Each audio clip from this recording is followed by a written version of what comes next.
ॐ शुक्लां भरधरं विष्णुं शशिवर्णं चतुर्भुजं प्रसन्नवदनं ध्यायेत् सर्वविघ्नोपशान्तये।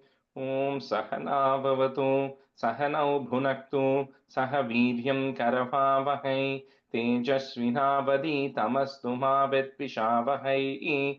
ॐ शान्तिः शान्तिः शान्तिः। अगजानन पद्मार्कं गजाननमहर्निशम् अनेकदन्तं भक्तानाम् एकदन्तमुपास्महे। श्रीमहागणपतये नमः।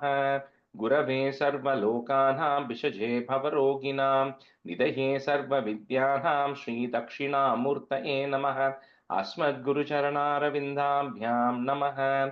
वसुदेवसुतं देवं कंसचाणूरमर्दनं देवकी परमानन्दं कृष्णं वन्दे जगद्गुरुं। ज्ञानानन्दमयं देवं निर्मलस्फटिकाकृतिम् आधारं सर्वविद्यानां श्रीहयग्रीवमुपास्महे। श्रीहयग्रीवमूर्तये नमः। सरस्वति नमस्तुभ्यं वरदे कामरूपिणि विद्यारम्भं करिष्यामि सिद्धिर्भवतु मे सदा। श्रीमहासरस्वत्यै नमः। उमाकोमलहस्ताब्जसम्भावितललाटकं हिरण्यकुण्डलं वन्दे कुमारं पुष्करस्रजं। வெற்றிவேல் முருகனுக்கு ஹரஹரோஹரா. லோகவீரியம் மகாபூஜ்யம் சர்வரக்ஷாகரம் விபும் பார்வதி ஹிருதயானந்தம் சாஸ்தாரம் பிரணமாம்யகம். சுவாமியே சரணமையப்பா. வாகர்த்தாவிவ சம்பிருக்தௌ வாகர்த்த பிரதிபத்தயே ஜகதः பிதரௌ வந்தே பார்வதி பரமேஸ்வரௌ. ஸ்ரீ பார்வதி பரமேஸ்வராभ्यां நமः. कोमलं पूजयन् वेणुं श्यामलोऽयं कुमारकः वेदवेद्यं परब्रह्मा तस्मै श्रीगुरवे नमः। अस्मद्गुरुचरणारविन्दाभ्यां नमः। श्रीकृष्ण गोविन्द हरे मुरारे श्रीनाथ नारायण वासुदेव। श्रीकृष्ण गोविन्द हरे मुरारे श्रीनाथ नारायण वासुदेव। श्रीकृष्ण गोविन्द हरे मुरारे श्रीनाथ नारायण वासुदेव। पीताम्बरं करविराजितचक्रशङ्खकौमोदकी सरसिजं करुणासमुद्रं राधासहायम् अतिसुन्दरमन्दहासं वातालयेशम् अनिशं हृदि भावयामि। कृष्णो रक्षतु मां चराचरगुरुः कृष्णं नमस्ये सदा। कृष्णेनैव सुरक्षितोऽहमसकृत् कृष्णाय दत्तं मनः। कृष्णादेव समुद्भवो मम विभो कृष्णस्य दासोऽस्म्यहं। कृष्णे भक्तिरचञ्चलास्तु भगवन् हे कृष्ण तुभ्यं नमः। श्रीगुरुवायूरप्पा शरणं नम्राणां सन्निधत्ते सततमपि पुरस्तैरणभ्यर्थितानपि अर्थान् कामानजस्रं वितरति परमानन्दसान्द्रां गतिं च। इत्थं निःशेषलभ्यो निरवधिकफलः पारिजातो हरे त्वं क्षुद्रं तं शक्रवाटी ध्रुममभिलषति व्यर्थमर्त्यव्रजोऽयम्। श्रीगुरुवायूरप्पा शरणं श्रीभट्टपादम् अनिशं हृदि भावयामि। वंशी विभूषितकरात् नवनीरधाभात् पीताम्बरात् अरुणबिम्बफलादरोष्टात् पूर्णेन्दुसुन्दरमुखात् अरविन्दनेत्रात् कृष्णात् परं किमपि तत्त्वमहं न जाने. കൈരണ്ടും കൂപ്പി ഞാൻ വീണ്ടുമീരക്കുന്നു നീരജലോചന നിന്നോടായി. ഏതീനു മഞ്ഞനെ കുമ്പിടേണ്ടാത്തോരു രീതിയിൽ നീ എന്നെ പാലിക്കുന്ന. കൃഷ്ണ ഹരേ ജയ കൃഷ്ണ ഹരേ ജയ കൃഷ്ണ ഹരേ ജയ കൃഷ്ണ ഹരേ. Good morning, everyone.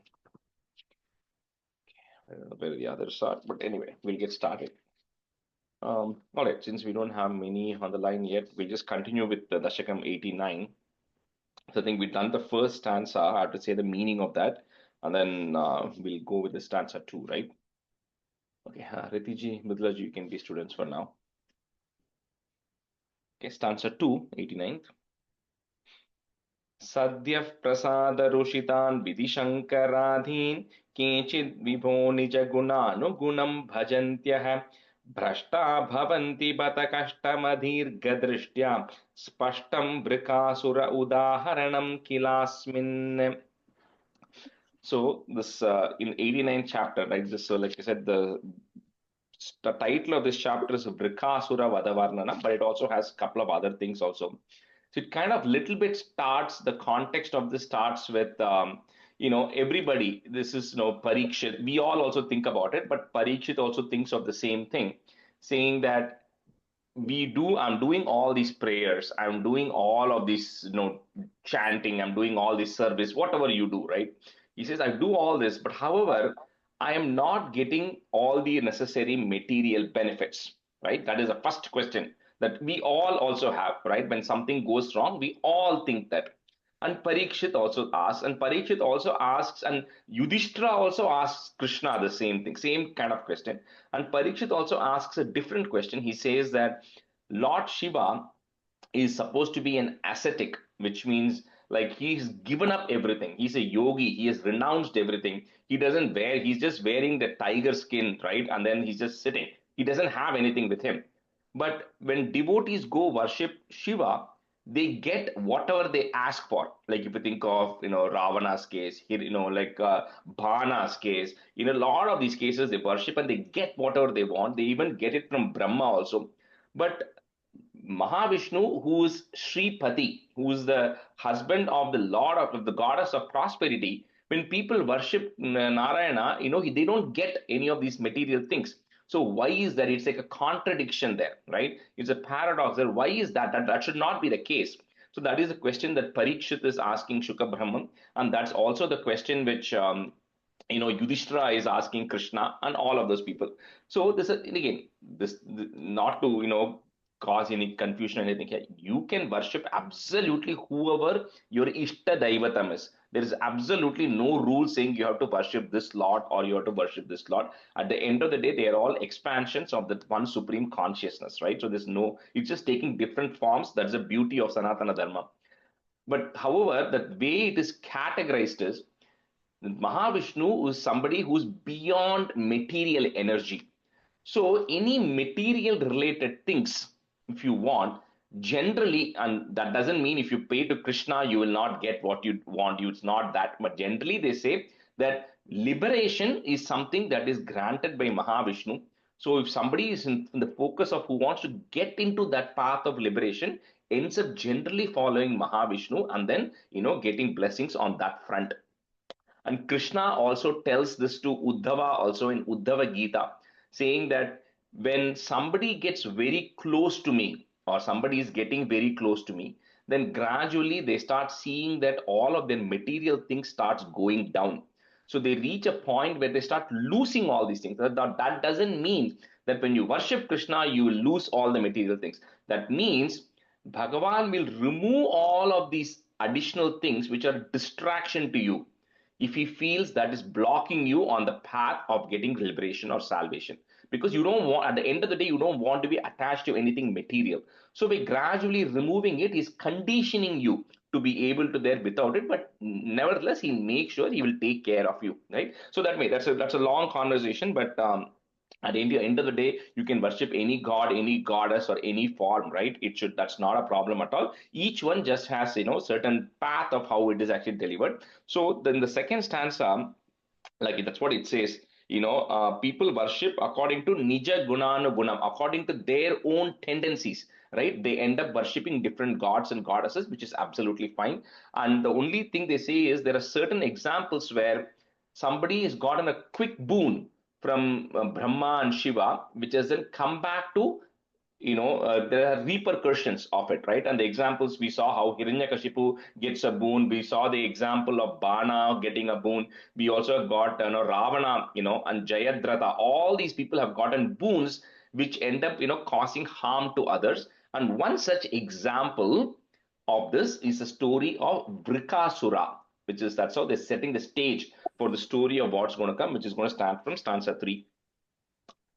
Okay, so stanza 2. Sadyah, put a F, Sadyah Prasada Rushitan Vidhi Shankaradin, comma, केचिद् विभो निज गुणानुगुणं भजन्तः भ्रष्टा भवन्ति बत कष्टमदीर्घ दृष्ट्या स्पष्टं वृकासुर उदाहरणं किलास्मिन्. So that Vrikasura example is given as an example, udaharanam. So the first stanza, the tune was different. If you remember, Rama, Jane, Jane, that was the tune. Second stanza, tune has changed. Sadyah prasada rushitan vidishankaradhin kechid vibho nija gunanugunam bhajantah भ्रष्टा भवन्ति बत कष्टमदीर्घदृष्ट्या स्पष्टं वृकासुर उदाहरणं किलास्मिन्. सद्यस्प्रसाद ऋषितान् विधिशङ्करादीन् केचिद् विभो निजगुणानुगुणं भजन्तः भ्रष्टा भवन्ति बत कष्टमदीर्घदृष्ट्या स्पष्टं वृकासुर उदाहरणं किलास्मिन्. सद्यस्प्रसाद ऋषितान् Sadyah, if F sound. Oh yeah, okay, thank you. Sadyah prasad rushitan vithishangaradin kechid vipho nija gunanugunam bhajantaha bhrashta bhavanti bata kashtam adurgha drishtya spashtam vrikasura udaharanam kilasmin. सत्यप्रसादरुषितान् विधिशङ्करादीन् केचिद्विभो निजगुणानुगुणं भजन्तः भ्रष्टा भवन्ति पदकष्टमदीर्घदृष्ट्या स्पष्टं वृकासुर उदाहरणं किलास्मिन्.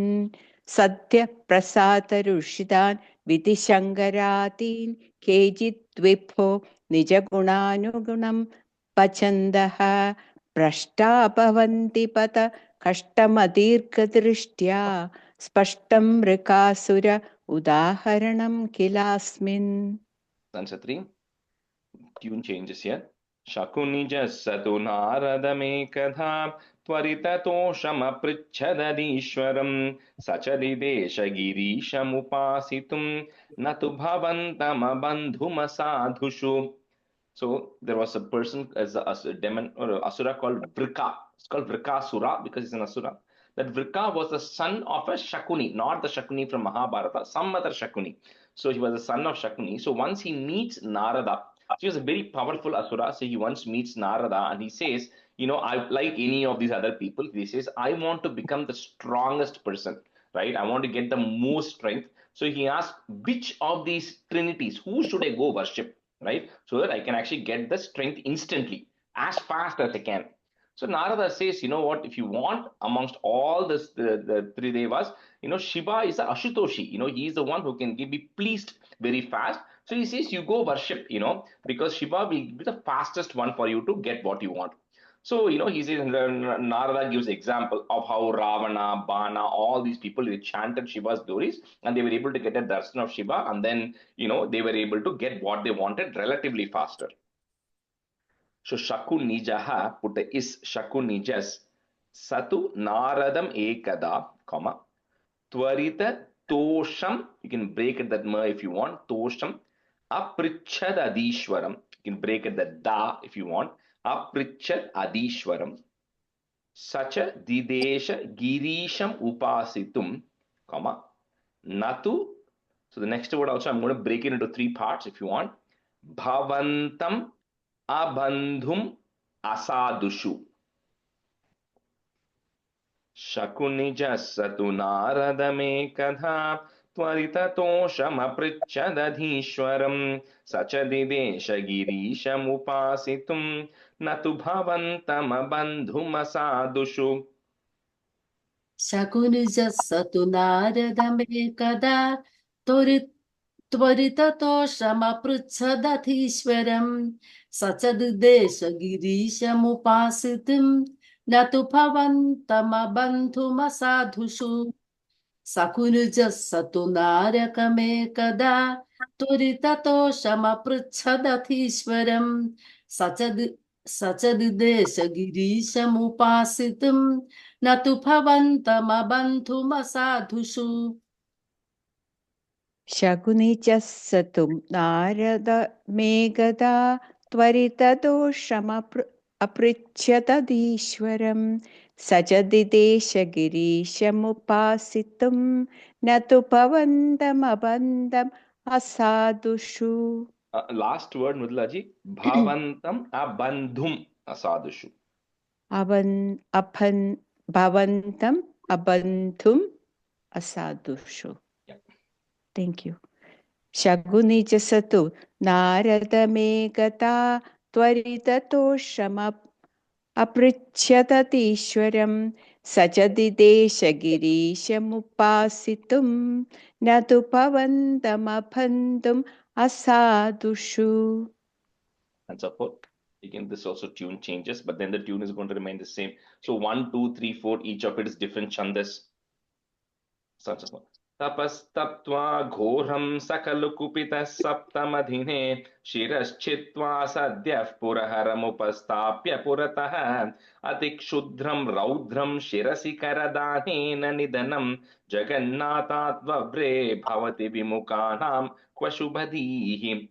So this Brikhasura, he then goes to Kedarnath, right? And then he starts doing a tapas towards Lord Shiva. And then the way he does is, every day he chops off a portion of his body, and then the flesh he's actually offering into the fire, into the homa, right? That is the offering, is his own body he starts offering. So this continues, and for 7 days he does this, and Lord Shiva has still not come in front of him.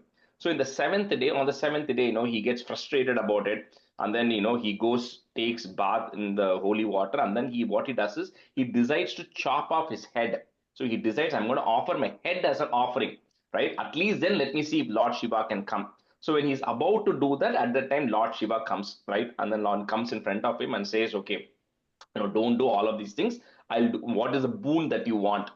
So now all these people always have evil tendencies, right? So they either don't want to die, they always want immortality, or they ask for some power. And generally the immortality they end up asking from Brahma. That's the majority of the times that people go for. And extreme powers, any kind of power to control, they end up asking Shiva in general.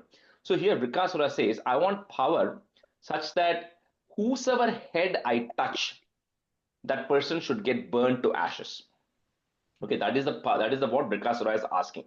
So of course, Shiva knows the problem of giving such a boon is this guy is going to go around and keep touching people's heads, right? But then he cannot say no, because Brikasura was so devoted, he was giving up his life. So Rudra says, okay, you know what, I'm giving you that boon, but then be careful, do not try to misuse it. He wants him, but then Brikasura gets that boon. So tapas, this is different from the Bhasmasura who comes, another name Bhasmasura, who also when he touches, it becomes like Bhasmam, and then Mohini then dance with the Bhasmasura, and then that's different. But this is Vrikasura. Tapas taptva ghoram sa khalu kupitaha, putta is kupita saptamadine, comma shiraha, putta ish shirash chitva sadhyaha, putta f sadhyah Puraharam upastapya puratah atikshudram raudram shirasi karadhanena nidhanam, jagannatadvavre bhavati vimukhanam kvashubhadhihi. Tapastaptva ghoram sakhalu kupita saptamadhine shiraschitva sadyah puraharam upasthapya puratah atikshudram raudram shirasi karadhanena nidhanam jagannatadvavre bhavati vimukhanam kvashubhadhihi. Tapastaptva ghoram sakhalu kupita saptamadine shiraschitva sadyah puraharamupasthapya purataha atikshudram raudram shirasika. Is there a break in between? So, comma? No, we're just doing the whole line together. Atikshudram raudram shirasikaradhanena nidhanam jagannatadvavre bhavati vimukhanam kvasupathihi. Tapastaptva ghoram sakhalu kupita saptamadine shiraschitva sadyah puraharamupasthapya purataha atikshudram raudram shirasikaradhanena nidhanam jagannatadvavre bhavati vimukhanam kvasupathihi. तपस्तप्त्वा घोरं सकलु कुपितः सप्तमदिने शिरश्चित्वा सद्य पुरहरमुपस्थाप्य पुरतः अतिक्षुद्रं रौद्रं शिरसि करदानेन निधनं जगन्नाथद्रौरे भवति विमुखानां क्वशुपतिः Jagannath Jagannathat Vavre. Jagannatha Dwavre. Okay, No, thank Vav, you. I mean, yeah, but you can break it as Jagannathat Vavre. That will be easier to break it. Okay, thank you. Tabastaptva khoram sakalu kupitas saptamadine shiraschitva sadah purahara upastapya purataha adichudram raudram shirasi karadanena nithanam jagannatha dvavre bhavati vimukhanam kvashupatihi. Yeah, I mean, that second line, Sadhyaha. I think I heard Sadhyaf. I heard some other word there. Chitwa Sadhyaf. Okay, thank you. Okay, that's fine. Muktarham bandha mukto harinapatiriv pradravatsota rudram daityad bhityasmadevo dishi dishi valate prishtato datta drishtihi तूष्णीके सर्वलोके तव पदमदि रोक्ष्यन्तमुद्वीक्ष्य शर्वं दूरादेवाग्रतस्त्वं पटुवटुवपुषा तस्तिषे दानवाय. So when Shiva then gives him the boon, like anytime we get a new thing, we always want to do a quick dry run or test run of it, right? To see if it works. So that's what Vrikasura also has. He says, okay, you have given me these things. How do I know if it works? So he says, Shiva, I want to test it on you. So he then goes towards Shiva to test it on Lord Shiva itself. So Shiva says, okay, this is the boon that Shiva has given, it's going to work, right? So if he puts it on Shiva, who knows what's going to happen? So, so Shiva then disappears, right, from that scene. He just, he's not, Vrikasura is not able to find. So he then goes on a search. He says, okay, Shiva has given me this. I want to test it on Shiva. So he starts running or searching for Shiva. So at that time, Shiva then reaches this, like the Vaikuntham, which is there in this Brahmandam, which is, like we said, there's another kind of a station, right, of Vaikuntham in this Brahmandam, in the Shweta Deepa, where the Lord is residing there. So Shiva reaches that point, and then of course Bhagavan knows what is happening, Vishnu knows what is happening, but all the gods are wondering what is going to happen, because this Vrikasura is running around now, trying to look for who to keep this, right? So at that time they all pray, and then Vishnu says, okay, I will take care of it. And then he appears in front of Vrikasura, just like a Vamana avataram. He appears in front of Vrikasura as like a small Brahmin, right, a young Brahmin.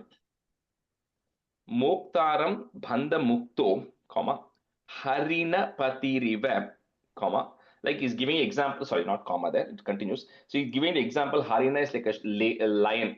So it's like when you release a lion from the cage, the first thing it is going to do is come towards you running, right? So that's what is happening here. So harina patiriva pradravat sota rudram, comma, daityat bhityasma devo, comma, dishi dishi valate पृष्ठतो दत्त दृष्टिः.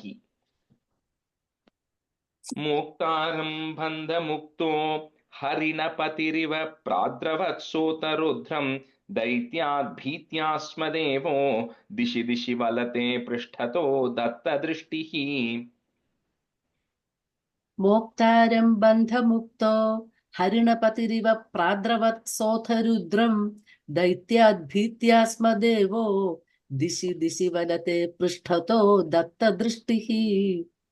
मोक्तारं बन्धमुक्तो हरिणपतिरिव प्राद्रवत्सोऽथ रुद्रं दैत्याद्भीत्यास्मदेवो दिशि दिशि वदते पृष्ठतो दत्तदृष्टिः.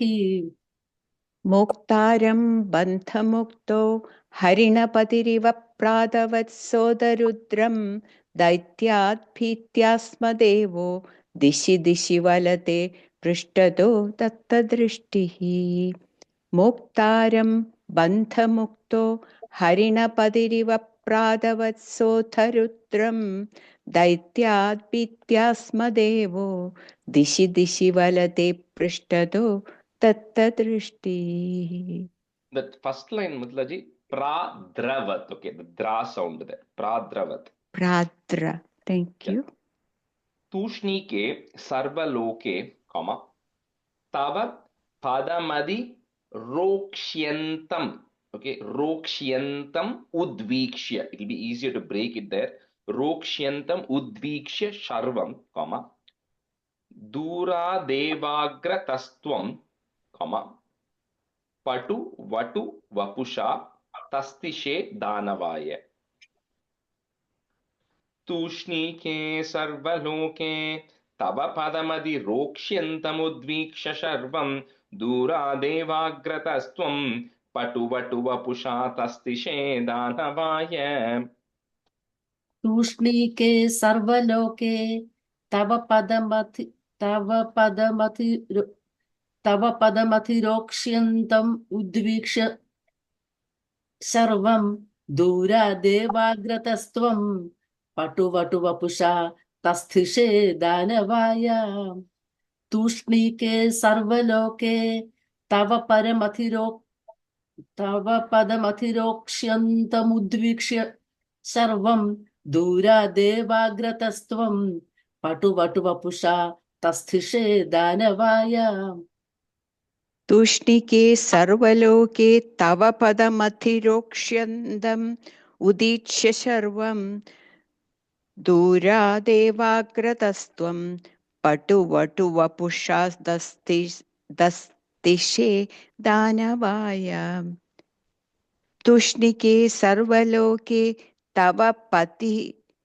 तव पदमधिरोक्ष्यन्तम् उदीक्ष्य सर्वं That word udvikshya. Okay. Dva, तव udvikshya. पदमधिरोक्ष्यन्तम् उद्वीक्ष्य सर्वं दूरादेवग्रतस्त्वं पटुवटुवपुषा तस्तिषे दानवाय. Stanza 6. भद्रं ते शाकुनेय भ्रमसि किमधुना त्वं पिशाचस्य वाचा सन्देहश्चेन्मदुक्तौ तव किमु न करोष्यङ्गुलीमङ्गमौलौ इत्थं त्वद्वाक्यमूढः शिरसि कृतकरः सोपतच्छिन्नपातं भ्रंशो ह्येवं परोपासितुरपि च गतिः शूलिनोऽपि त्वमेव. So because the Lord is coming in the form of like a young brahmachari, like the Vamana avatar, when he came and the Bhrigu and, Bali Maharaj, they all thought like, as Bhaswan Kimena Dahanonu Sanat Kumaro, it is, he is the Lord, the Sun Lord, God himself has come. That was amount of tejas which was there. So with that tejas, Bhagavan is standing there as a boy, Brahmin boy. So when this Asura comes, who is Shakuneya, means son of Shakuni, when he's coming there, he's very impressed looking at this boy, right? And then so he calms down. See, step number one, when somebody is doing something rash, is to calm them down, right? So we also, the person opposite has to be like a sponge, which can absorb everything and really calm the temper down, which is what he's doing. So he's really calming this person down, Vrikasura down. So he slows down. Then he says, "So Vrikasura, like you seem to be in a rush. You look very tired because looks like you are chasing something. Why don't you just rest for a minute? Tell me calmly what you want and let me see how I can help." And so Vikas was very impressed because he looking at this boy, he seems like, this person has a lot of yogic powers. So Vikasura calms down and then tells him, this is what happened. I did all these prayers and Lord Shiva came and then he's given me this boon. I'm not sure if this is to be trusted. How do I know if Lord Shiva is telling the truth? So this brahmachari says, you are right.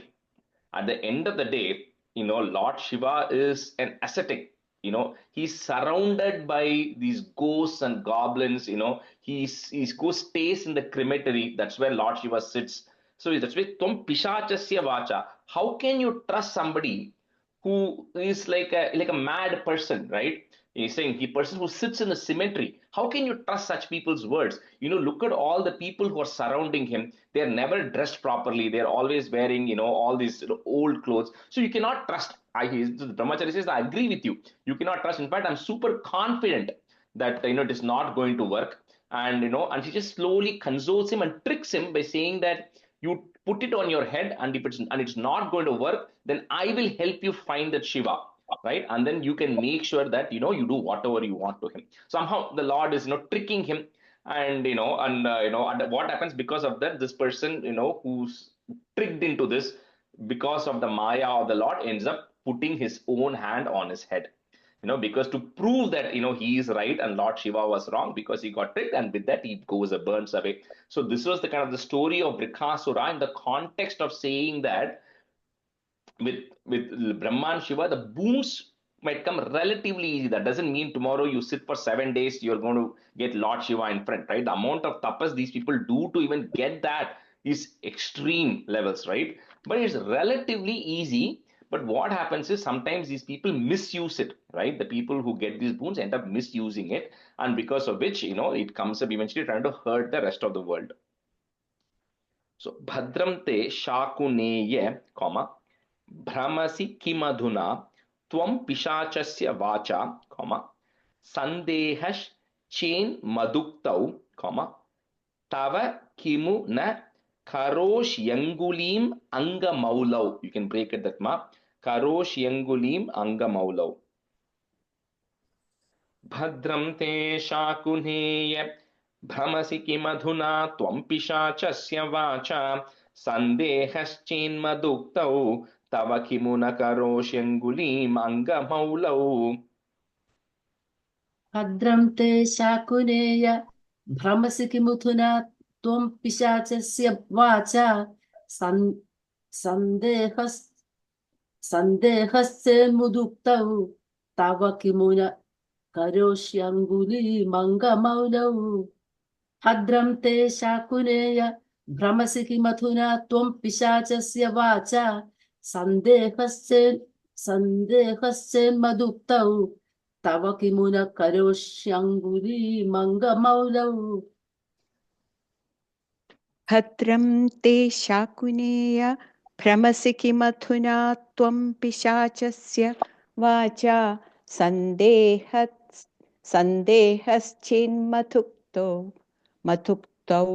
तव किमु न करोष्यङ्गुली अङ्गमौलौ.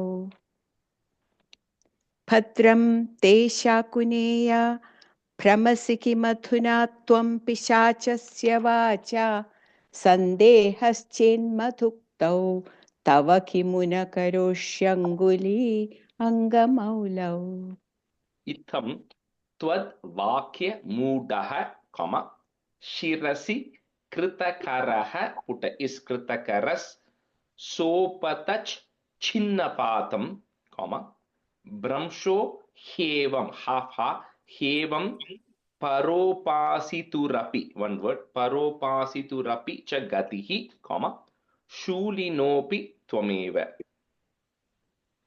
इत्थं त्वद्वाक्यमूढः शिरसि कृतकरः सोपतच्छिन्नपातं भ्रंशो ह्येवं परोपासितुरपि च गतिः शूलिनोऽपि त्वमेव.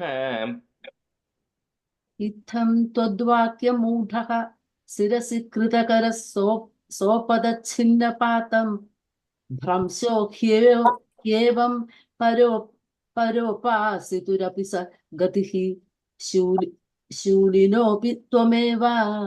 इत्थं त्वद्वाक्यमूढः शिरसि कृतकरः सोपदच्छिन्नपातं भ्रंशो ह्येवं परोपासितुरपि च गतिः शूलिनोऽपि त्वमेव. इत्थं तद्वाक्यमूढः शिरसि कृतकरः सोपतच्छिन्नपातं भ्रंशो ह्येवं परोपासितुरपि च गतिः शूलिनोऽपि त्वमेव.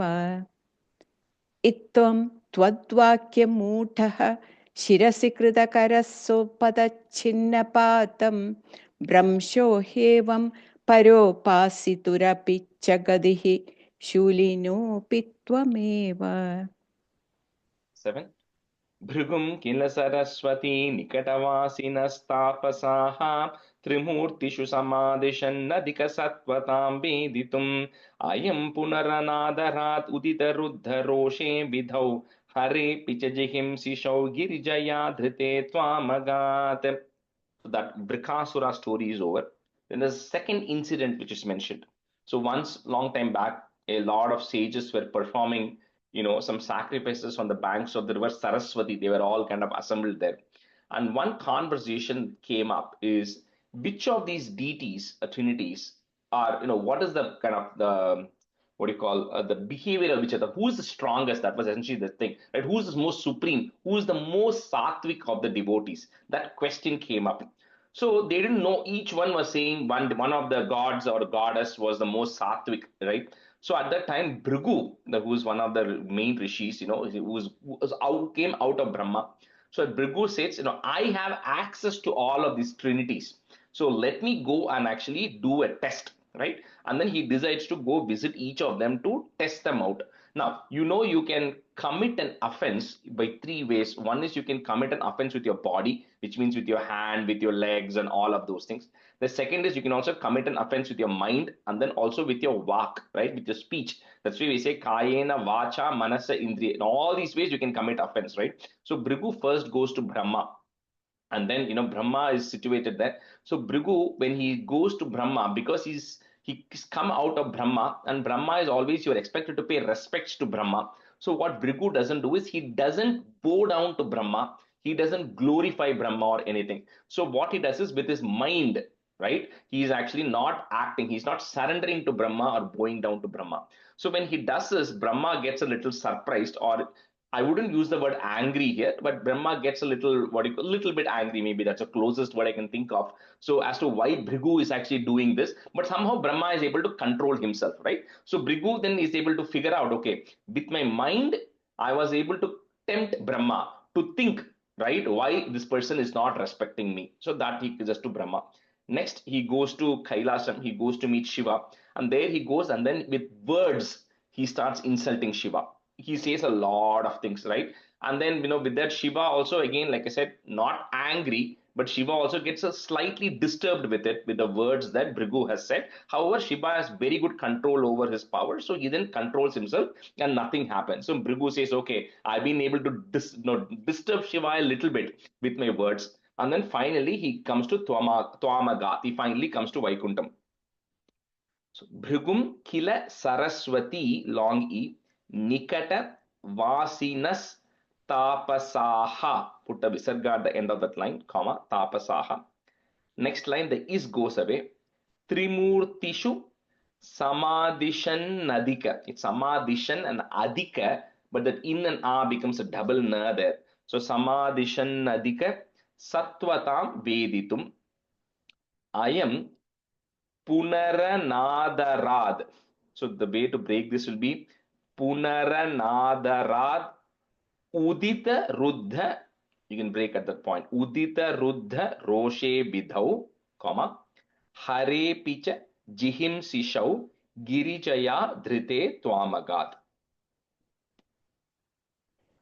Bhrigum Kila Saraswati Nikatavasinastapasaha Trimurtishu Samadishannadika Satvatam Veditum Ayam Punaranadarat Udita Ruddha Roshe Bidhau Hare Pichajihim Sishau Girijaya Dhrite Twamagat.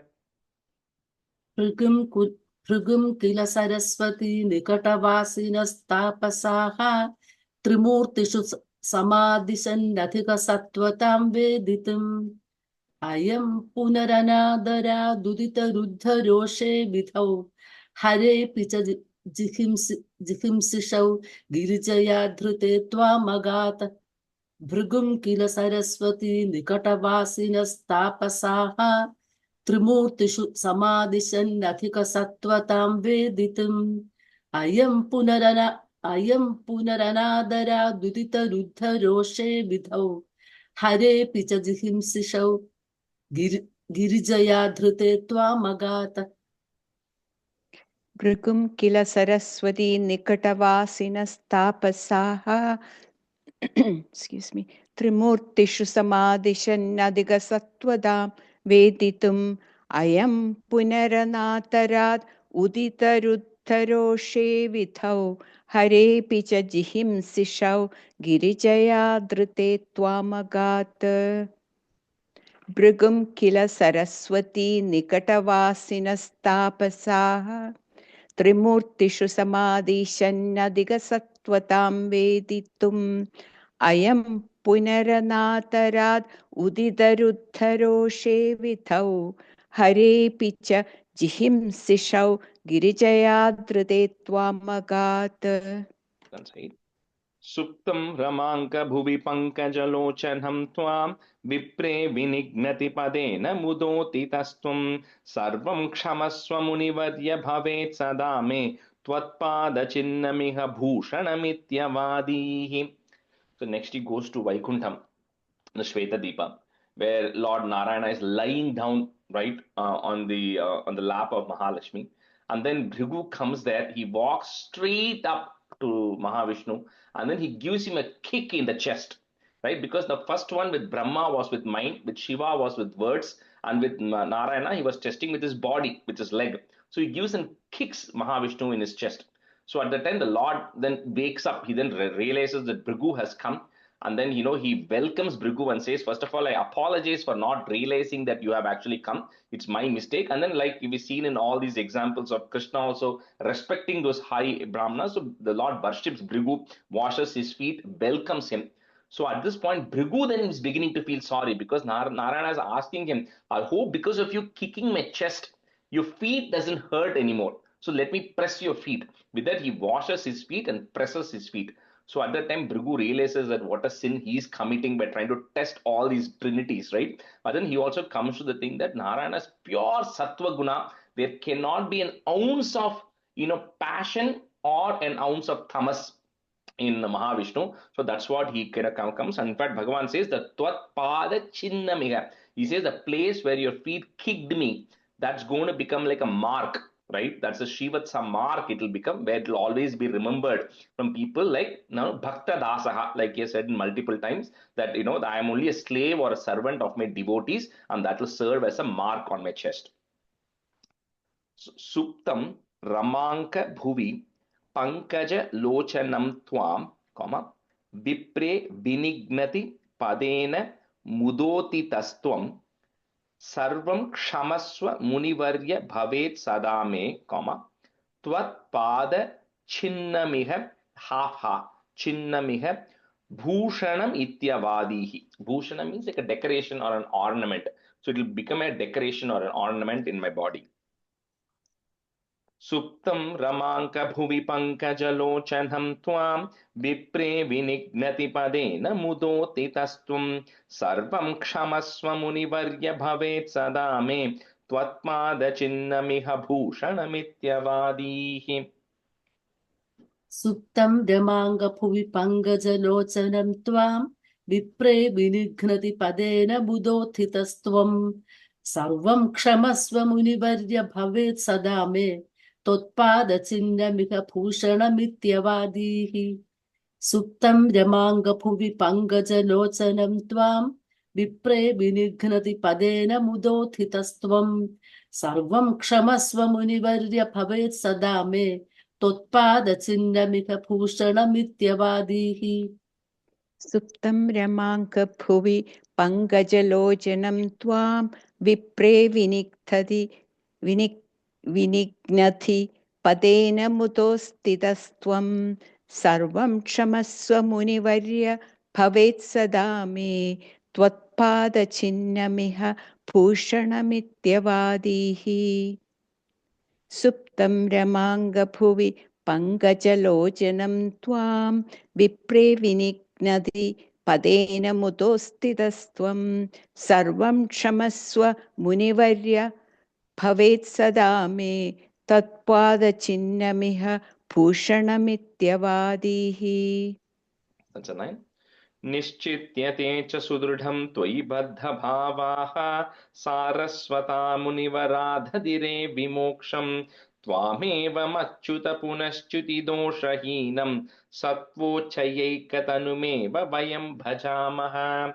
So Bhrigu then comes back to the banks of Saraswati where all these sages are there, and then he tells what happened when he went to each of these places, and they all come to the conclusion that Mahavishnu is pure Sattva Guna, like we spoke, and from him comes also this Vairagyam, which is a detachment, right? Not getting attached to all these things that are actually happening around you, and then staying true to yourself. So that is coming from Mahavishnu himself, and that's what they're talking. Anyway, Bhattacharya wraps it up by saying, Sattvo chayeka tanumeya. He says, of course, because your body itself is pure sattva guna. So, so you don't have to, like we said in Dashakam 2, when he describes the form of the Lord, he says that while the Bhagavan may be Sattva Gunam, the body is also Sattva Gunam. It is not made up of material things. It's a spiritual body, right? It is not made up of other senses and everything like we all have. So you cannot compare the Lord's body to being a material body. It's a spiritual body. So that's why, he's full of that Sattva Guna.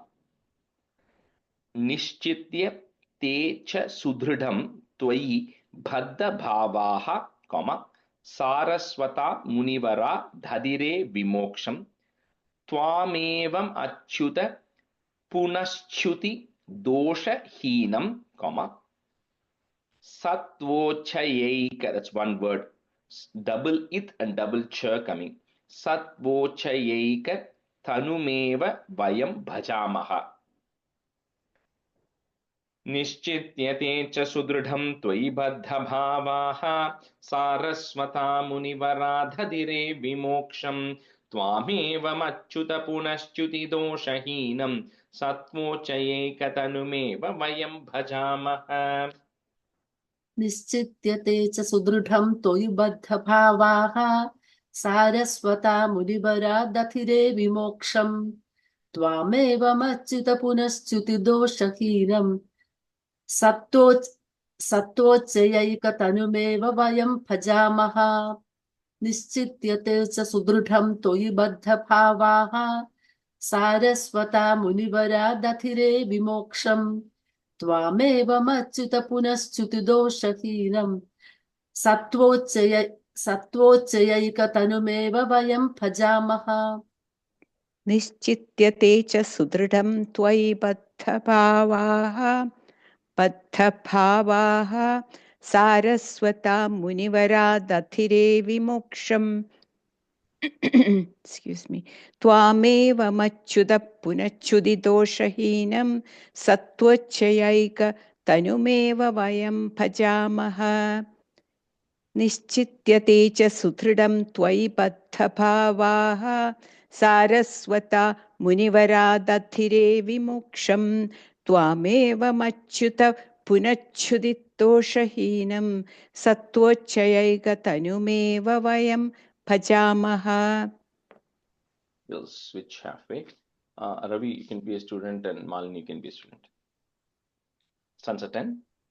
Jagat shrishtyadau tvam nigama nivahirvandhibiriv stutam vishnu sakchit paramarasa nirdvaita vapusham paratmanam bhuman pashupavanita bhagyanivaham paritapashrantyai pavanapuravasin paribhaje.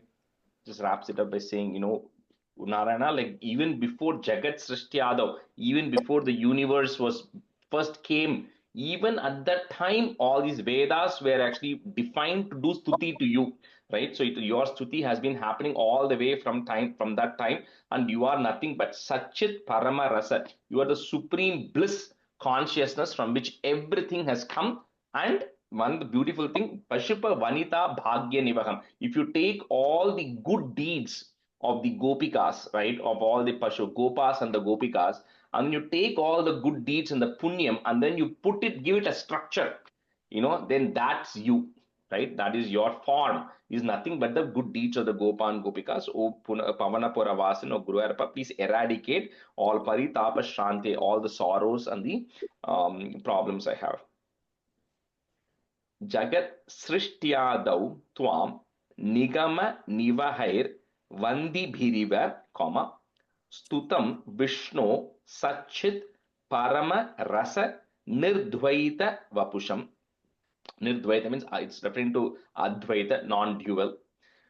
Paratmanam Bhuman Pashupa Vanita Bhagya Nivaham, Paritapa Shrantyai Pavanapura Vasin Paribhaje. Jagat, this also tune, I think, changes. Yeah, tune changes from the 9th to the 10th. जगत्सृष्ट्यादौ त्वां निगमनिवहैर्वन्दिभिरिव स्तुतं विष्णो सच्चित् परमरसनिर्द्वैतवपुषं परात्मानं भूमन् पशुपवनिता भाग्यनिवहं परितापश्रान्त्यै पवनपुरवासिन् परिभजे.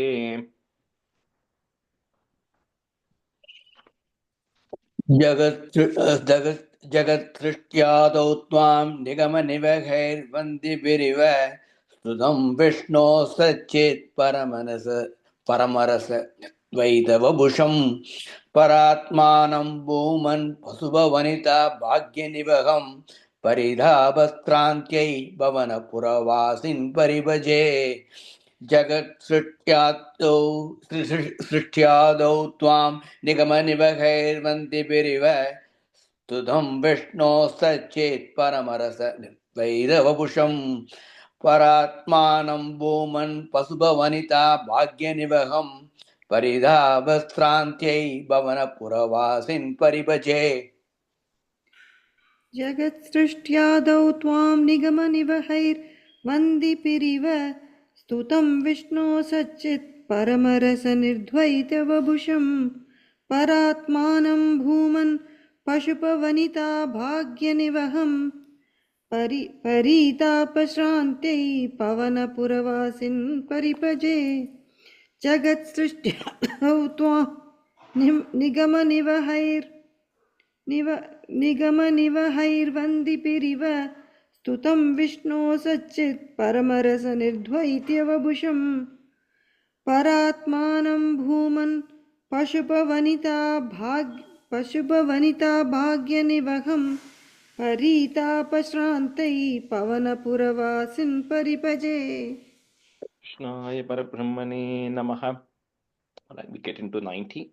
So Dashakam 90 is Agamadinam Parama Tatparya Nirupanam. So which is all, and this is like from now on it gets very philosophical, right? And some of this I'll get into the details. Some of this we're going to a little bit rush through. So this one really is talking about all the scriptures. What Bhattaripad has done is he's taken references to various scriptures and said how in various scriptures, they eventually all lead down to saying that the Narayana is the Vishnu is the ultimate deity. So that's what he's trying to kind of build a general consensus. That's the general takeaway of this entire Dashakam. He'll give various examples to say how all of this is telling that, the aim of all the scriptures is to understand you, O Narayana. That's the purpose of all of the scriptures. So, stanza 1. Bhrigu भृगुमुनिमोहिन्यम्बरीषादिवृत्तेषु अयि तव हि महत्त्वं सर्वशर्वादिजैत्रं स्थितमिह परमात्मन् निष्कलार्वागभिन्नं किमपि यदवभातं तद्धि रूपं तवैव. He starts off by telling we have seen so many examples of Brikasura, which we saw in the previous chapter. Then with Bhrigu's example also, which we saw in the previous chapter. Then in Ambarisha example, where Durvasa came and troubled Ambarisha in Dashakam 33, and then in Mohini Avataram, right, in Dashakam 29, and then of course in Krishna Avataram we saw how you won over Indra, you won over Indra and Agni and Vayu, and all of those people you won over. So what this is really telling, O Narayana, is that you have given with specific examples, right, how you have actually overcome all of these other demigods like Indra, Vayu, and Agni, and all of those things, including Brahma, right, in Krishna Avataram, and that shows that this what you call the Narayana form, because no longer we are talking about Krishna. Although for Bhattadripad everything is Guruvayurappan, right? But in general here the definition is saying this form of pure Vishnu is superior to all of them. That's what he's saying because of all the things that has happened. And that form is also a form which is, some of them have a saguna form, which is like a physical form, and then some of them, but you also have a combination of a nirguna form, a form which does something which does not have a form, as well as a saguna form. So he says I cannot describe it because you have both, but I can also say you have neither. You don't have any form either, right? So he says that way your form is indescribable because you are really formless, but you can take on any form you want. Bhrigu, Muni, Mohin Yambarishadi. So because that one has Mohini, Ambarisha, Adi, multiple words joined together. So Mohin Yambarishadi Vritteshu. Put a shu at the end of that line, comma, Vritteshu. Next line, if we have an ish and a va, shwa, that goes away, it becomes a a. Ai tavahi mahatvam sarva sharvadi jaitram stitamiha paramatman nishkalarvaga bhinnam, one word, nishkalarvaga bhinnam, comma, kimapi yadava bhatam tadhi rupam tavaiva. Rajeshji, one question. In my book, it says Agamadinam Paramat Tatparya Nirnayam irukku. So to keep on one page, we should say Nirupamam. Nirupamam. Nirupanam. Nirupanam. Yeah. But I think the intention is the same. It says the ultimate goal or the aim. That's the last word there is aim. Yeah, but to say it like to be on Yeah. one. Sure. Nirupam. Rajesh ji, one question. Is it Kimapi Tatava Padam in my book or Yadava Padam? Yadava bhatam. Okay. Yadava bhatam. Thank you. ஒரே ஒரு comma தான் வருமா ராஜேஷ் இதுல ஃபுல்லா? Amma, ஒரே end ஒரு of the comma line, தான். end of the line commas. Yeah. End of the line. ஒரு இதுக்கும் end of the line comma உண்டா? End of the line comma. Every line, end of the line comma. Okay. Brika bhrugumuni mohinyam barishadi vritteshu aitavahi mahatvam sarva sharvadi jaitram stitamiha paramatman nishkalarvaga bhinnam kimapi yadava bhatam taddi rupam tavaiva. Bhrigu भृगुमुनि मोहिन् अम्बरिक्षादि वृद्धेषु अयिदवहि महद्वं सर्वादिजैद्रम् स्थितमिह परमात्मन् निष्कलार्वागभिन्नं किमपि यदवपादं तत्तिरूपं तवैव भृगुमुनि मोहिन् अम्बरिक्षादि वृद्धेषु अयिदवहि महत्वं सर्वादिजैत्रम् स्थितमिह परमात्मन् निष्कलार्वागभिन्नं किमपि यदवपादं तत्तिरूपं तवैव भृगभृगुमुनि मोहिन्यम्बरीषादिवृत्तेषु अयितव हि महत्वं सर्वादिजैत्रं स्थितमिह परमात्मन्निष्कलार्वागभिन्नं किमपि यदवपादं तद्धिरूपं तवैव भृगभृगुमुनि मोहिन्यम्बरीषादिवृत्तेषु अयितव हि महत्वं सर्वादिजैत्रं स्थितमिह परमात्मन्निष्कलार्वागभिन्नं किमपि यदवपादं तद्धिरूपं तवैव. Stanza 2. So this one tune changes, chantas changes. Murti Trayeshwara Sadashiva Panchakam Yate, comma, Prahuhu, put a F, Prahu Paratma Vapureva Sadashivosmin Tatreshwarastu Sabikuntha Padas Twameva, comma, Tritvam Punar Bhajasi Satyapade Tribhage. Like I said, each of this, some of this I'm going to skip the meanings, but essentially each of this will say, even when I use the word Ishvara or when I'm actually using the word Sadashiva, it also at the end of the day, it all rolls up to you, O Narayana, because, at the end, when you look at the core meaning of each of these things, it still is referring to you because everything has come from this Mahavishnu is where the entire universe, everything got created, right? So says all of this at the end of the day means you, because from you this entire Brahmandam came, and only from that Brahmandam the Satyaloka is there, where Satyaloka Brahma is situated. So when you kind of at the end of the day, it rolls up to you, right? That's what's the takeaway from this. You are the one who's manifesting as Brahma, Vishnu, Shiva inside of this Brahmandam. Murti Traheshwara Sada Shiva Panchakam Yate Prahuh Paratma Vapure Vasada Shivosmin Tatreshwarastu Sabikuntha Padastvameva Tritvam Punar Bhajasi Satyapade Tribhage. मूर्तित्रयेश्वर Sadashiv पञ्चकं यत् प्राहुः परात्मवपुरेव सदाशिवोऽस्मिन् तत्रेश्वरस्तु सविकुण्डपदस्त्वमेव त्रित्वं पुनर्भजसि तत्यपदे त्रिभागे मूर्तित्रयेश्वर सदाशिव पञ्चकं यत् प्राहुः परात्मवपुरेव सदाशिवोऽस्मिन् तत्रेश्वरस्तु सविकुण्डपदस्त्वमेव त्रित्वं पुनर्भजसि सत्यपदे त्रिभागे मूर्तित्रयेश्वर सदाशिव पञ्चकं यत् प्राहुः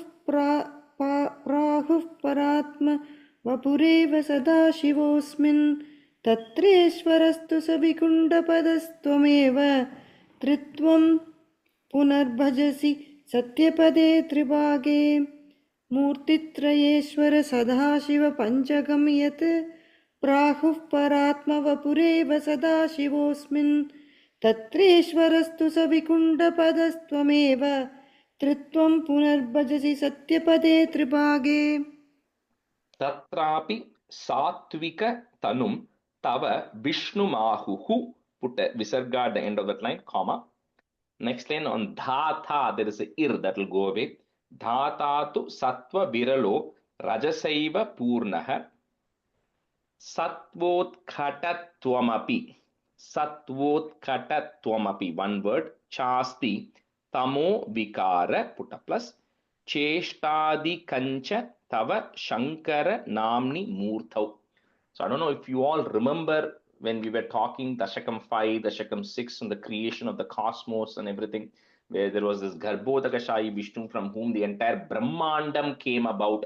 And in that Brahmandam, Brahma was situated on top. And then there is a Shiva for this Brahmandam, for this universe. There's a in the Shweta Deepa, there's a Vishnu who is for this Brahmandam. All of them come from one source at the end of the day.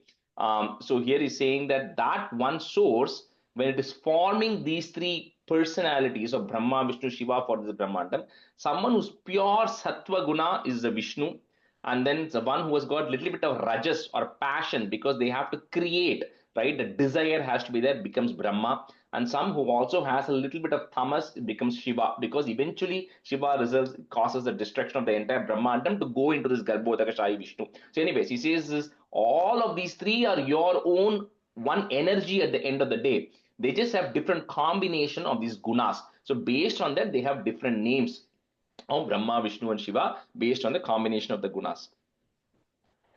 Tatrapi sattvikatanuം tava vishnumahuhu dhata tu sattva viralo rajasaiva purnah sattvotkatatvamapi chasti tamo vikara cheshtadikancha tava shankaranam nimurtau.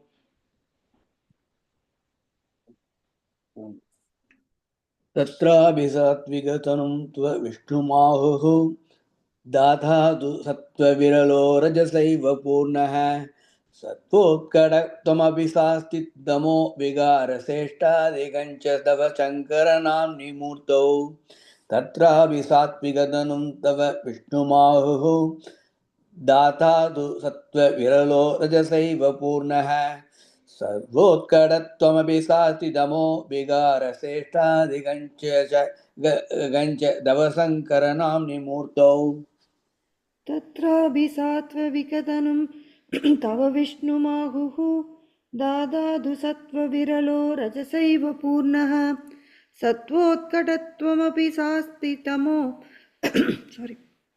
विकारश्रेष्ठातिकञ्च तव शङ्करनाम्नि मूर्तौ तत्राभिसात्त्वविकतनुं तव विष्णु सात्विकतनुं तव विष्णुमाहुः दातातु सत्त्वविरलो रजसैव पूर्णः सत्त्वोत्कटत्वमपि शास्ति तमो विकारश्रेष्ठातिकञ्च तव शङ्करनाम्नि मूर्तौ Tam cha trimurtyati gatam, one word, trimurtyati gatam parapurusham tvam sharvatmanapi khalu sarva mayatva hetohu shamsantyupasana, one word, shamsantyupasana vidhau tadapi swatastu, comma Twadrupam ityati dridam bahu naha. Put a F there. Bahu nah pramanam. Tam cha trimurtyati gatam parapurusham tvam sharvatmanapi khalu sarvamayatva hetoho shamsantyupasana bidhau tadapi swatastu twadrupamityati dridham bahunah pramanam. तं च त्रिमूर्त्यधिगतं परपूरुषं त्वां सर्वात्मनापि खलु सर्वमयत्वहेदोः संसन्त्युपासनविधौ तदपि स्वदस्तु त्वत्रूपमित्यतिदृढं बहुनः प्रमाणम् तं च त्रिमूर्त्यधिगतं परपूरुषं त्वां सर्वात्मनापि खलु सर्वमयत्वहेदोः संसन्त्युपासनविधौ तदपि त्वदस्तु त्वत्रूपमित्यतिदृढं बहुनः प्रमाणम् तं च त्रिमूर्त्यत्यधिगतं परपुरुषं त्वां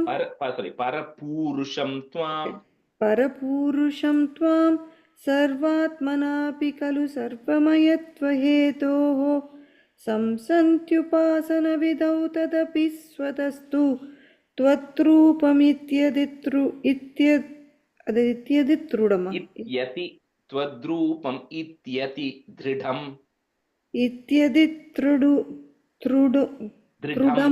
दृढं बहुनः प्रमाणं तं च त्रिमूर्त्यधिगतं परपुरुषं त्वां सर्वात्मनापि खलु सर्वमयत्वहेतोः संसन्त्युपासनविधौ तदपि स्वदस्तु त्वत्रूपमित्यदृढं बहुनः प्रमाणम्. The last word, twadrupam ityati. Twadrupam ityati dridam. त्वत्रूपमित्यतिदृढं बहुनः प्रमाणम्. Right? Shri Shankaropi Bhagavan Sakaleshu Tavat. Put a it. Next line, there's a double it you might have that will go away. So Twameva Manayati Yonahi Pakshapati Twanishtameva Sahi Nama Sahasrakadi. Put a plus. Vyakyat Bhavat Stuti Parascha Gatim Gatonte.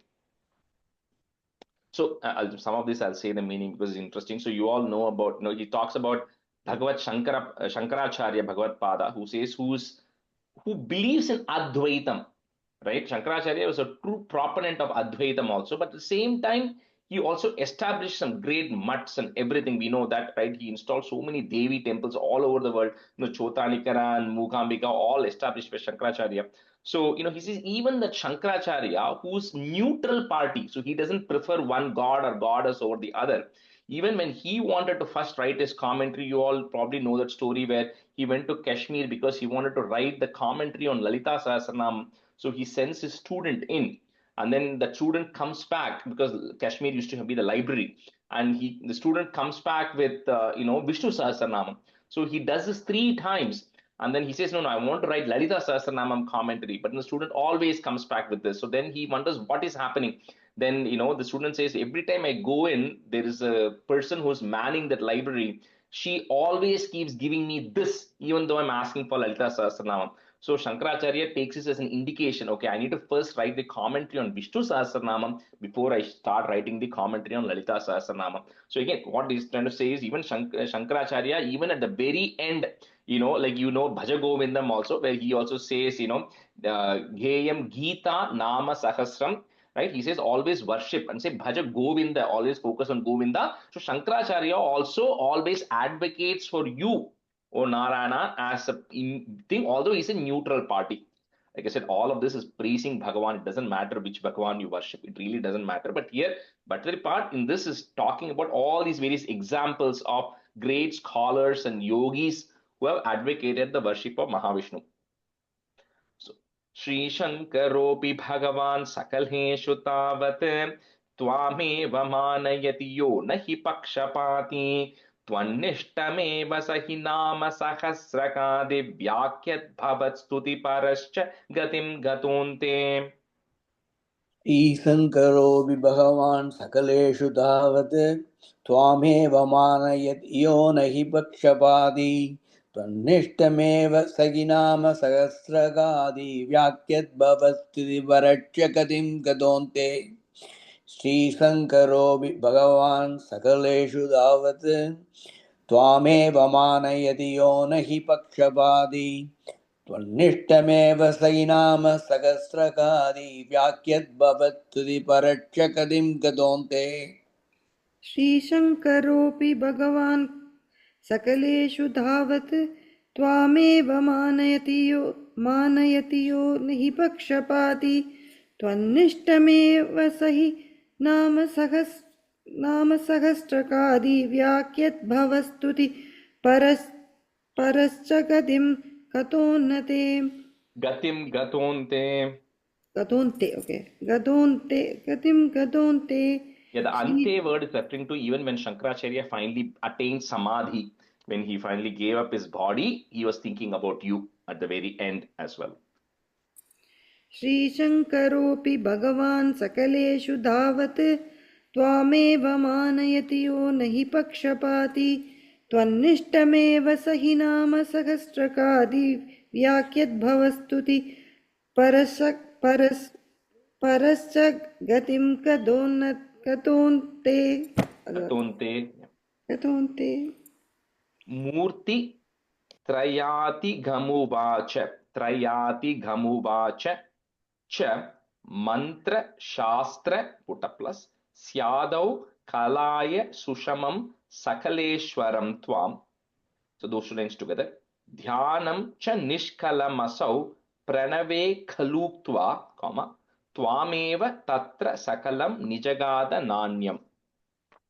So this is the Prapancha Sara, that's another great work that Adi Shankaracharya has written, where he talks about, a whole bunch of things around the Ashtanga Yoga and everything. So here, but even when he started the Prapancha Sara, he first starts with paying homage to you, and the pranayama process or the dharana process of meditation, and we saw in Dashakam 4, which you are supposed to eventually meditate on the nirguna form, which is no form.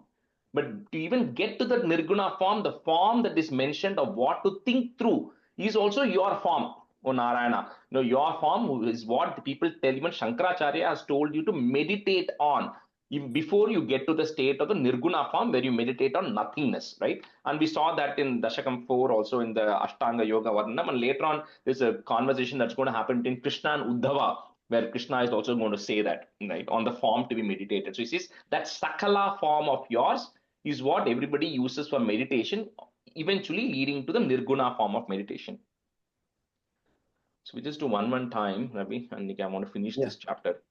मूर्तित्रयातिगमुवाच च मन्त्रशास्त्रस्यादौ कलाय सुषमं सकलेश्वरं त्वां ध्यानं च निष्कलमसौ प्रणवे खलूक्त्वा त्वामेव तत्र सकलं निजगादनान्यम्. मूर्तित्रयादिकम् उवाच च मन्त्रशास्त्रस्यादौ कलाय सुषमं सकलेश्वरं त्वां ध्यानं च निष्कलमसौ प्रणवे खलूक्त्वा त्वामेव तत्र सकलं निजगादनान्यम्. मूर्तित्रयादिकमुवाच च मन्त्रशास्त्रस्यादौ कलाय सुषमं सकलेश्वरं त्वां ध्यानं च निष्कलमसौ प्रणवे खलूक्त्वा त्वामेव तत्र सकलं निजगादनान्यम्. समस्त सारे च पुराण संग्रहे विसंशयं त्वन् महिमैव वर्ण्यते त्रिमूर्ति युक् सत्यपद त्रिभागतः, put a F, त्रिभागतः, and then put a plus. So त्रिभागतः param padam te katitam na shulinah. So something, another scripture referred to here is called Purana Sangraha, which is condensing all the 18 Puranas into one document. right? So kind of taking the gist or the summary of the 18 Puranas into one document. He says even that the Purana Sangraha is talking about how your Vaikuntham, which is there, is beyond this material world and is not bound by any of this, but everybody else is in the material world, but you reside in Vaikuntham, which is beyond the material world in a spiritual world. So it talks about, again, the greatness of you and the location. समस्तसारे च पुराणसङ्ग्रहे विसंशयं त्वन्महिमैव वर्ण्यते त्रिमूर्तियुक्सत्यपदत्रिभागतः परं पदं ते कथितं न शूलिनः समस्तसारेष पुराणसङ्ग्रहे विसंशयं त्वन्महिमैव वर्ण्यते त्रिमूर्तियुक्सत्यपदत्रिभागतः परं पदं ते कथितं न शूलिनः समस्तसारे च पुराणसङ्ग्रहे विसंशयं त्वन्महिमैव वर्ण्यते त्रिमूर्तियुक्सत्यपदत्रिपाकदः परं पदं ते कथितं न शूलिनः यत् ब्राह्मकल्प इह भागवत द्वितीय पुट प्लस स्कंधोदितं Vapuranavrtam Isha, one word, Vapuranavrtam Isha Dhatre. So those two lines together. Tasyaiva Nama Hari Sharva Mukam Jagada, comma, Sri Madavaha, put a ish, Sri Madavash Shiva Paropi Purana Sare. So here talks about in the Bhagavata Dvitiya Skanda, in the Srimad Bhagavatam second Skandam, second canto, where in the Brahma Kalpa, which is the first day of the first year of Brahma, which we saw in Dasakam 5 of Narayaneeyam, it was your form which Brahma actually saw, and you are the one who gave that knowledge to Brahma. The Chatushloki Bhagavatam, 4 stanzas, the Bhagavan describes to Brahma. He said that is the first knowledge that Brahma receives. Right, and so again referring to what Vyasa has written, what has happened Brahma Kalpa, and also referring to Sri Madhava, who is one of the devotee, in this word called Purana Sara, also has another scripture, right? In that also he has also written praising you. Yad Brahma Kalpa iha Bhagavata Dvitiya Skandhoditam Vapuranavritamīsha Dhatre तस्यैव नाम हरिशर्वमुखं जगाद श्रीमाधव शिवपरोऽपि पुराणसारे यद्ब्राह्मकल्प इह भागवतद्वितीय स्कन्दोदितं वपुरनावृतमयीशदाद्रे तस्यैव नाम हरिशर्वमुखं जगात श्रीमाधव शिवपरोऽपि पुराणसारे यद्ब्राह्मकल्पमिह भागवतद्वितीय स्कन्दोदितं वपुरनावृतमीशधात्रे तस्यैव नाम हरिशर्वमुखं जगात श्रीमाधव शिवपरो पुराणसारे शिवपरोऽपि. And the last word, just say it again. And the श्रीमाधव शिवपरोऽपि पुराणसारे. That's a 9. Ye swa prakritya nuguna girisham bhajante, comma, tesham phalam hi dridayaiva tadiya bhaktya vyaso hitena kritavan, you can break it that na, kritavan adhikari hetoho, comma, skandadikeshu tava hani vachorta vadhaihi. So like we said earlier, right, is whatever your inclination is, whatever your attraction to certain characteristics, you can worship that deity, right? That's why it says swaprakritya anuguna. According to your intention, you can worship any god you want. There's no right or wrong here. And that's what even he's also saying at the end, right? And saying that in the few, even in several places, although Vyasa has talked so much about Narayana and Mahavishnu, in several places Vyasa has also written other things, other scriptures which have praised other gods. He's great. He talked about the greatness of that. So this doesn't mean that one is great or one is not great. So that is not the intention of this, right? But at the end of the day, everything has come from Mahavishnu. So that's why all these references go back saying the root source of this is all Mahavishnu, from which everybody has come. So there are other Puranas where they have talked about greatness of Shiva, talked about greatness of Skanda, of Muruga, and all the other gods also. ये स्वप्रकृत्यनुगुणा गिरिशं भजन्ते तेषां फलं हि दृढयैव तदीय भक्त्या व्यासो हि तेन कृतवान् अधिकारी हेतोः स्कान्दादिकेषु तव हानिवचोर्तवादैः ये स्वप्रकृत्यनुगुणा गिरिसम्भजन्ते तेषां बलं विदृढैव तदीयभक्त्या व्यासो हि तेन कृतवान् अधिकारी हेतोः स्कान्दादिकेषु दवहानि वसोर्तवादैः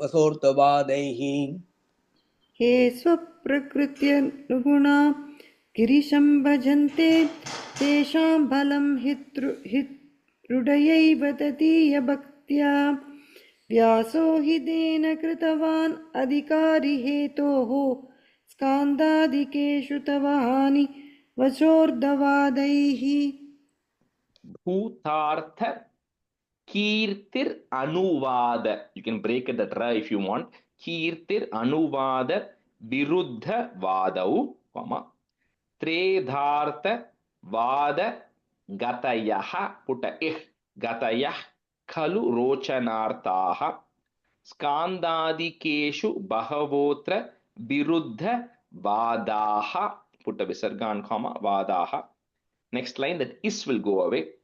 त्वत्ताम सत्व परिभूत्युप शिक्षणाद्याः. So you can clearly break it. त्वत्ताम सत्व परिभूत्युप शिक्षणाद्याः. भूतार्थकीर्तिरनुवाद विरुद्धवादौ त्रेधार्थवादगतयः खलु रोचनार्ताः स्कान्दादिकेषु बहवोऽत्र विरुद्धवादाः त्वत्तामसत्त्वपरिभूत्युपशिक्षणाद्याः. भूतार्थकीर्तिरनुवाद वृद्धवादौ त्रेधार्थवाद कदः खलु रोषणार्धाः स्कान्धादिकेषु बहवोऽत्र वृद्धवादाः त्वत्तामसत्त्वपरिभूत्युपशिक्षणाद्याः. भूतार्थकीर्तिरनुवादवृत्तवादौ द्रेदार्थवादकथयः खलु रोचनार्ताः स्कान्दादिकेषु बहवोऽत्र वृत्तवादाः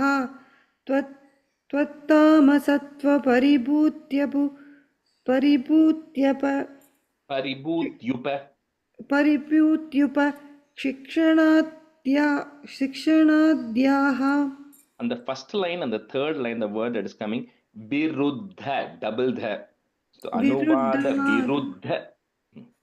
Viruddhavaha, right? Yeah, viruddha vadau in the first line, viruddha vadaha in the third line. Viruddhavada, okay.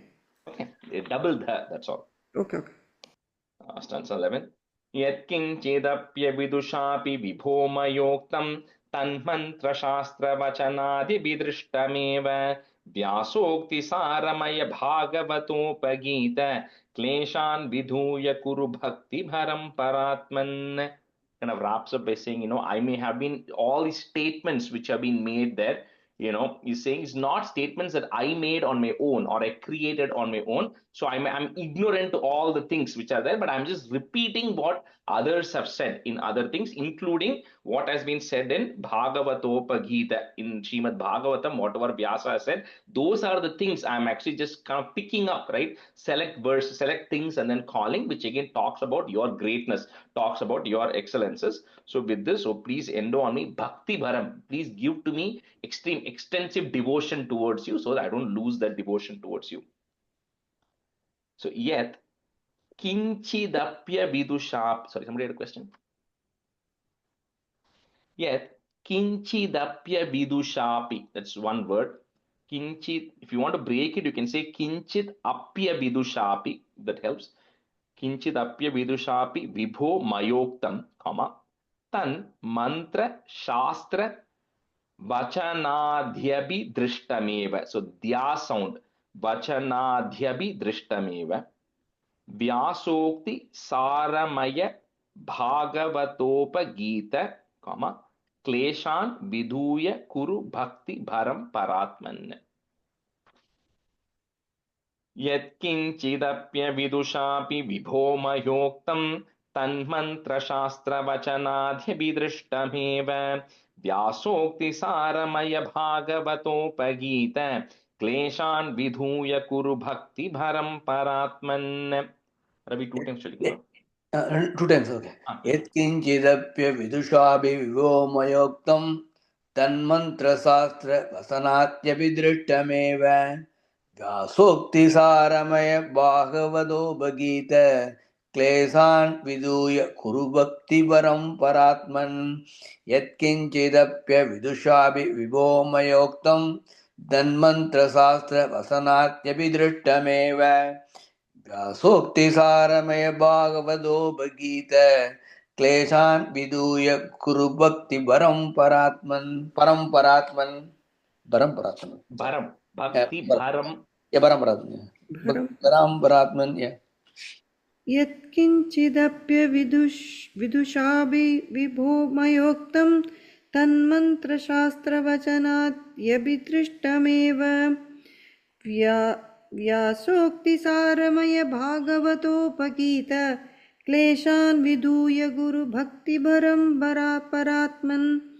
यत्किञ्चिदप्यविदुषाभिविभो मयोक्तं तन्मन्त्रशास्त्रवचनाद्यभिदृष्टमेव व्यासोक्तिसारमय भागवतोपगीत क्लेशान् विधूय गुरुभक्तिभरं परात्मन्. Shri Krishnaya Parabrahmane Namaha. I know we rushed a little bit in the 90th. I wanted to finish this today. The remaining 10 dashakams are all big dashakams, right? So we can't go too fast in that also. And I'm trying to also get this thing wrapped up before end of April, right? So we have about 6 weeks and we'll wrap up next 10 dashakams in the next 6 weeks. So, Shri Krishnaya Parabrahmane Namaha. सान्ध्रानन्दावबोधात्मकमनुपमितं कालदेशावदिभ्यां निर्मुक्तं नित्यमुक्तं निगमशतसहस्रेण निर्भास्यमानम् अस्पष्टं दृष्टमात्रे पुनरुरुपुरुषार्थात्मकं ब्रह्मतत्त्वं तत्तावद्भाति साक्षात् गुरुपवनपुरे हन्त भाग्यं जनानां कायेन वाचा मनसेन्द्रियैर्वा बुद्ध्यात्मना वा प्रकृते स्वभावात् करोमि यत् सकलं परस्मै नारायणायेति समर्पयामि. Thank you everyone. Thank you, Rajesh ji. Thank you everyone. Thank you, Ji. Bye. Thank you, Rajesh ji. Bye. Bye guys.